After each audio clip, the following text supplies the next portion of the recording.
Before we start, this is a continuation, sort of Dead Bart. So if you haven't seen that episode, there should be a link in the description to it, and also the update to it. Watch those two first. On with the show. Until recently, it was thought that Matt Groening had completely recovered from whatever was making him act so strangely during the Dead Bart incident, and that it had affected his normal life afterward. Recent claims from the employee who found the Dead Bart video, however, indicate that Matt Groening went through another similar incident 10 years ago. It was the summer of 1999, and Futurama had recently premiered. Matt was working on 2 shows now and had started showing signs of stress. When he announced that he was working on another episode that would be 100% of his own writing, this terrified some of the staff who worked on both shows. But they were hesitant to bring up Dead Bart, and the Futurama crew showed no reason to reject Matt's idea. An early version of it was made, and the employee who found Dead Bart managed to make a digital copy of this as well. The episode was called Not Long Enough.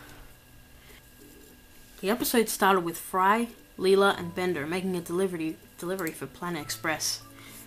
They never revealed exactly what they were delivering or where they were going, and everyone seemed to be upset about the unexplained events that happened recently.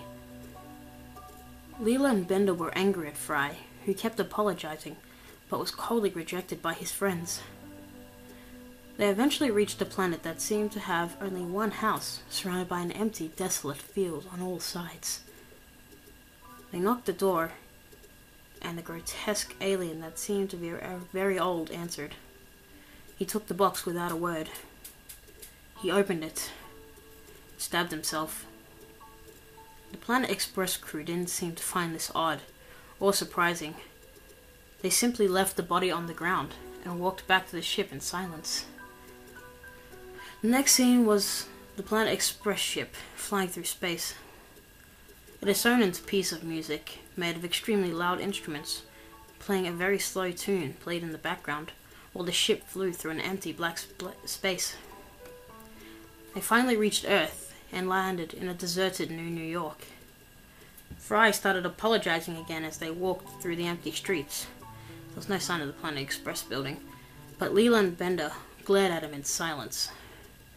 Fry gave up and separated from his friends.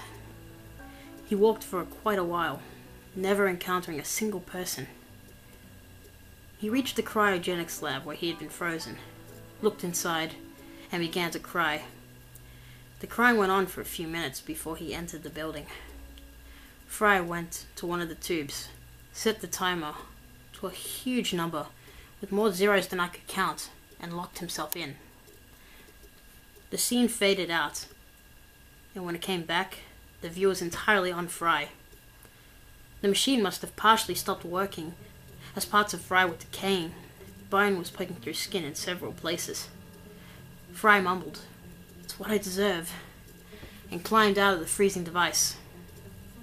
He was in a surreal, indescribable place. There were a huge variety of shapes and colors, but it wasn't bright or fanciful.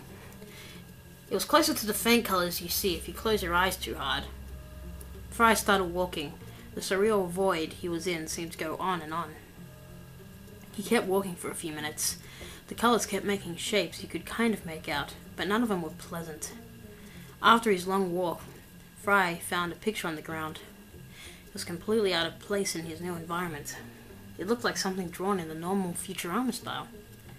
It was a photo of himself, Leela, and Bender. Fry looked at it for a few seconds before beginning to cry again. The picture soon turned to dust, and Fry continued walking.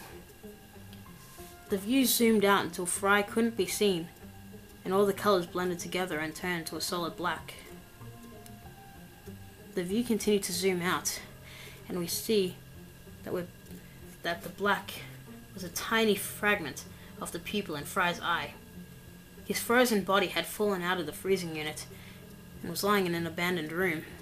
He was drawn in the same hyper-realistic style as Bart's corpse from Dead Bart. Bender and Leela walked into the room. They saw what Fry had done to himself, and Leela said, "He got what he deserved." She She checked her watch and said, "Looks like we need to leave for our next delivery." She took a knife out of her pocket, put it in a plain cardboard box, and headed to the ship.